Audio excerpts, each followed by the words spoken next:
povo querido! Vamos para mais um Entre a Gente. Hoje a gente vai fazer uma edição especial do Entre a Gente e vou tentar responder as perguntas que vocês deixaram nos comentários aqui no YouTube. Muitas pessoas estão acompanhando. Obrigada, pessoal, pelos comentários positivos, pelo encorajamento, viu? Pelas sugestões. Obrigada mesmo. Então, nós vamos responder nesse programa as perguntas que vocês deixaram aqui nos comentários. Vamos lá, Miguel.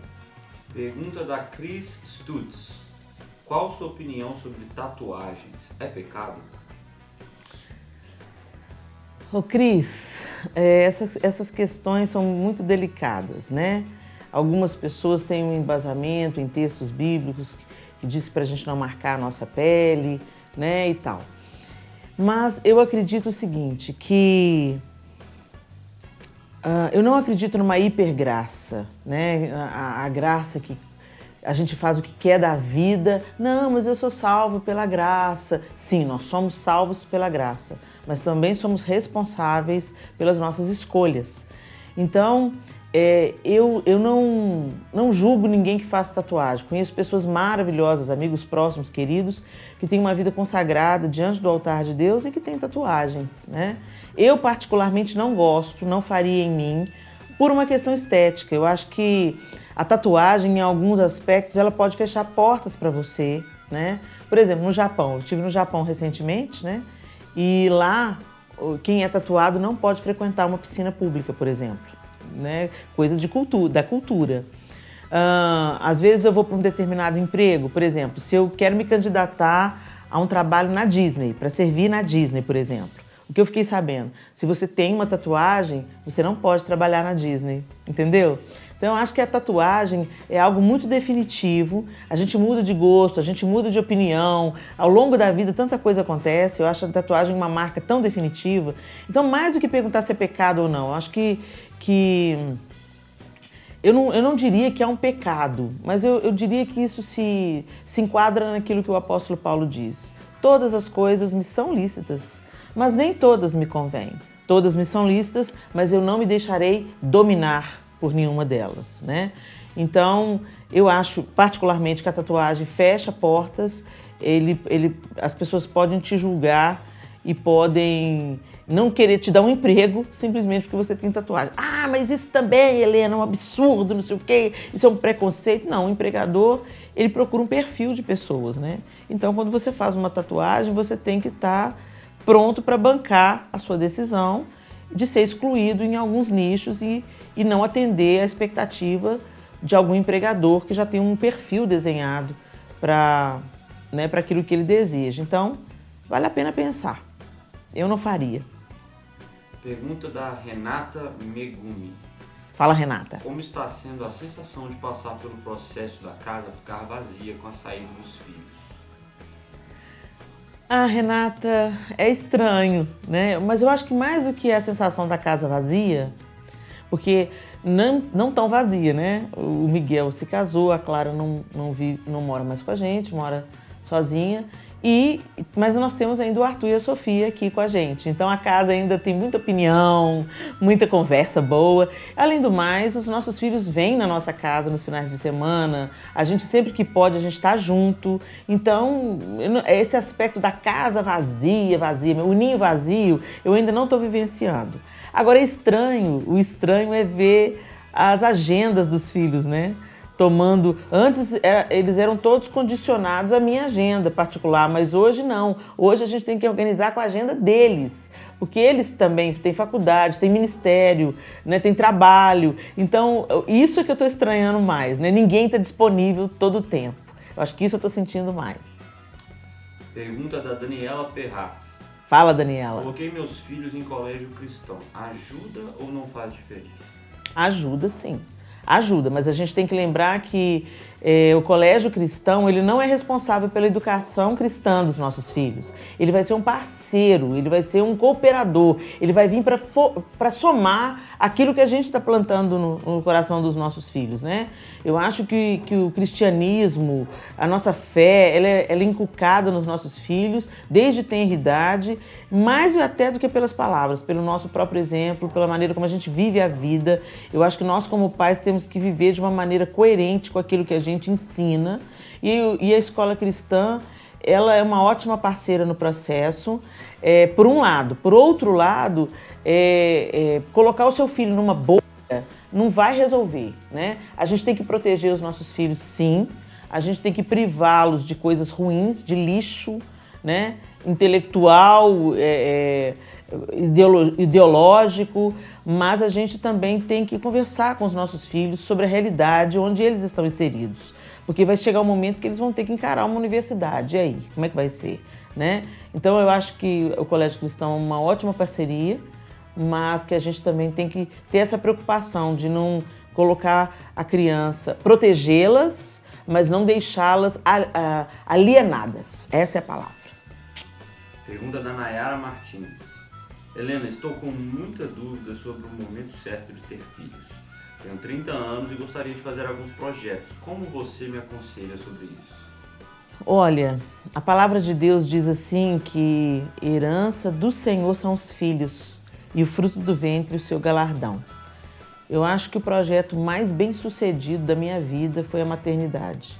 Não que tenha dado tudo certo, não que tenha sido fácil e não que eu tenha tido só alegrias no processo da maternidade, né? Mas eu acho que construir uma família é o que de mais bonito a gente pode fazer, né? Com todos os desafios, com todas as dores que isso traz também. Projetos como trabalho, como viagens, por exemplo, eu recebi aqui mesmo essa pergunta do ninho vazio, né? A gente retoma o projeto profissional em qualquer momento da vida, a gente retoma sonhos e viagens em qualquer momento da vida, mas tem um momento específico onde a gente tem um vigor para ter filhos. Eu tive 2 filhos antes dos 30 e 2 filhos depois dos 30. E eu senti uma diferença radical na minha disposição mesmo, de brincar, de interagir, de tolerar bem as noites mal dormidas, né? Então essa é uma questão fisiológica, física. Então eu acho que vale a pena a gente ter os filhos. Filhos não atrapalham projetos, gente. Filhos não atrapalham sonhos. A gente tem que realmente entender isso e reorganizar as nossas prioridades. Ter filhos não significa se abandonar. Também sou radicalmente contra de ter filhos e não se dar conta disso, de que agora há uma nova disposição, há uma nova responsabilidade e que filhos demandam algumas renúncias temporárias. Isso também é verdade. Então, eu aconselho você, como uma mulher que teve filhos 2 antes dos 30 e 2 depois dos 30, tenha seus filhos logo, né? Tenta conciliar o seu projeto com isso tudo, tudo que você sonha com os filhos. Os filhos não impedem, muito pelo contrário. Os meus me inspiraram em muitos dos meus sonhos. E hoje eles vivem comigo alguns dos meus sonhos, né? E algumas coisas a gente pode adiar. A maternidade, na minha perspectiva, quanto mais adiada, mais difícil ela se torna. Essa é uma opinião pessoal. Pergunta da Rita de Cássia. Fala, Rita. Quais métodos você usa para montar um sermão? Olha, Rita, normalmente o sermão ele vem muito daquilo que eu estou aprendendo do Senhor. Então, eu estou lendo a Bíblia e eu estou no meu devocional e eu estou na minha vida diária com Deus e alguma coisa me é ministrada, me chama atenção. Deus começa a tratar comigo, Deus começa a me confrontar, ou a me corrigir, ou a me consolar. E aí eu sou chamada para compartilhar isso. Foi assim que eu comecei a minha trajetória. Eu nunca pensei que eu fosse me tornar uma pastora ou uma palestrante.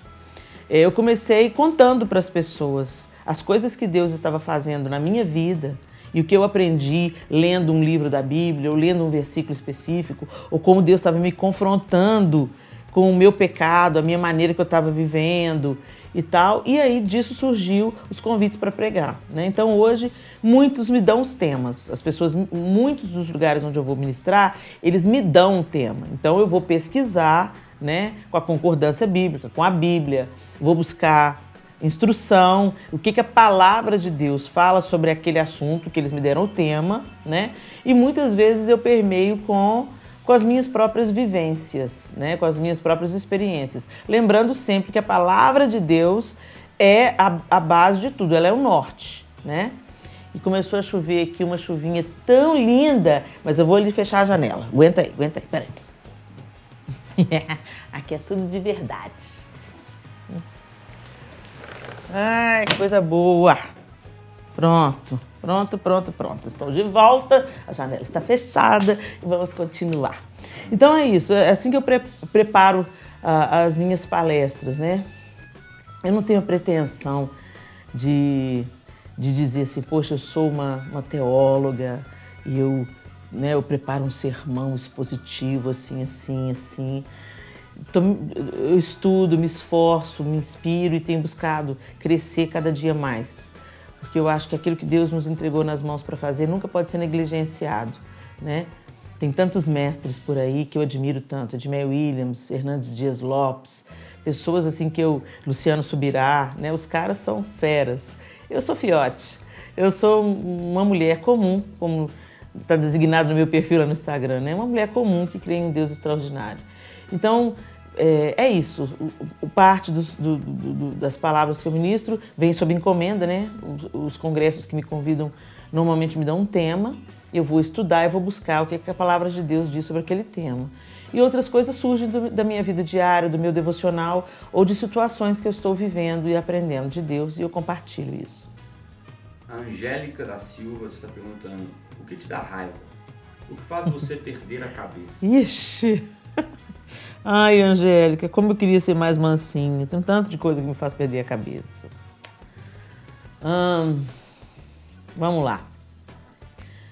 Uma coisa que me faz perder a cabeça é alguém que diz que é servo de Deus, sendo arrogante com uma pessoa que na visão dele é inferior. Sabe como? Tipo assim, um líder, um pastor, um mestre, um professor, tratando o zelador da igreja com desprezo.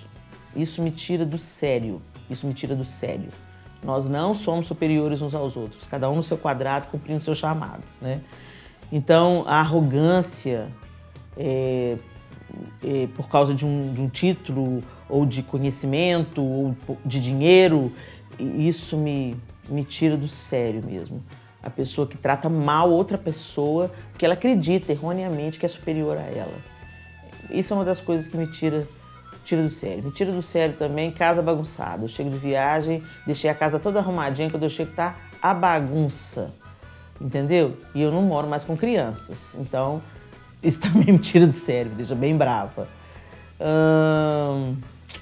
Às vezes eu fico brava comigo mesma. Por que você fez isso de novo, Helena? Por que você respondeu daquele jeito, Helena? Sabe? Então, às vezes, eu fico meio brava comigo mesma também. Acho que são bons 3 exemplos aí para você. Pergunta da Tânia. Queria saber sobre sua agenda para 2020. Algum evento em São Paulo? Ô, Tânia, de cor assim eu não sei, minha linda. Quem cuida da minha agenda é o João Lúcio, né, meu marido.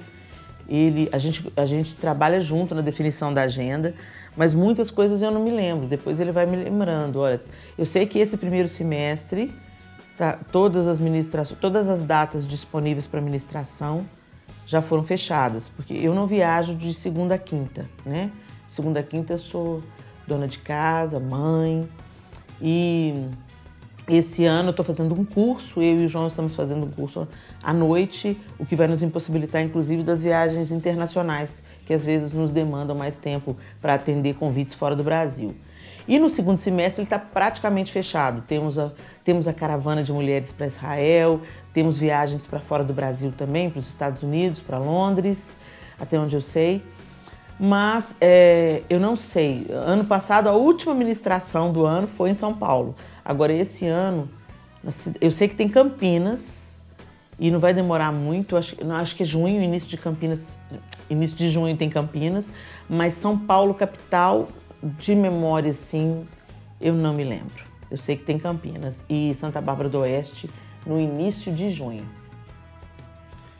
Pergunta da Lívia Rosa. Fala, Lívia. Gostaria que você falasse sobre o seu batismo com o Espírito Santo. O meu batismo com o Espírito Santo foi muito lindo. Foi num acampamento. Muitas coisas na minha vida aconteceram em acampamentos, gente. Por isso, se você tem filhos adolescentes, manda a moçada para os acampamentos. Porque foi num acampamento de carnaval que aos 14 anos eu entreguei minha vida para Jesus. Foi algo tão doce, tão lindo. E foi num acampamento de adolescentes, né, na igreja que era a primeira igreja que eu frequentei, a igreja Peniel. E a gente estava num acampamento de adolescentes e nós nos levantamos de madrugada para fazer uma serenata, né? E ali no meio da serenata nós começamos a cantar os louvores, e aí, gente, veio uma presença forte, linda, indescritível, na verdade, e eu ali, ainda adolescente, eu comecei a cantar de um jeito que eu nunca tinha cantado antes, né? Tinha uma voz na minha voz que não era só minha, né? E uma alegria, ondas de alegria me tomaram naquela madrugada, né? Ali. E aí outras pessoas também começaram a ser visitadas assim pelo Espírito Santo, falando em línguas e profetizando. Foi muito marcante, muito marcante. Foi assim, numa madrugada, num acampamento de adolescentes, numa serenata, e foi incrível. Então é isso, gente. Por aqui nós ficamos hoje com um Entre a Gente especial, com perguntas que vocês deixaram aqui nos comentários do YouTube. E eu oro para que essa conversa informal aqui da gente esteja gerando coisas boas no coração de vocês, né? Que não seja apenas informações sobre a minha vida pessoal, mas que através aqui dessa nossa conversa, que você seja edificado. A palavra de Deus em Efésios diz assim: enchei-vos do Espírito, falando entre vós, com salmos, hinos e cânticos espirituais. Então eu espero que essa boa conversa, falando sobre Deus, sobre o que Deus faz e sobre aquilo que eu tenho aprendido de Deus, seja edificante para o seu coração. Grande beijo para vocês. Até o próximo Entre a Gente.